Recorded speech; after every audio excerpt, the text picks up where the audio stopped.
What if, for one precious moment in your mind, there was no such thing as a burden?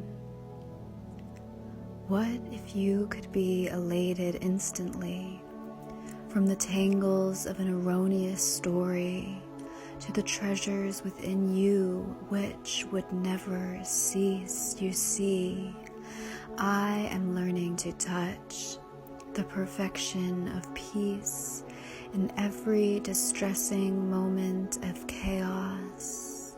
Chaos which once was a threatening enemy, which once had me erecting fanciful ideas of life and myself just to quell its constant presence. Now it all swirls like this winter wind, wicked, cold, and I am unafraid. What if, for one precious moment in your mind, there was no such thing as a burden? You see, I am learning to touch the perfection of peace.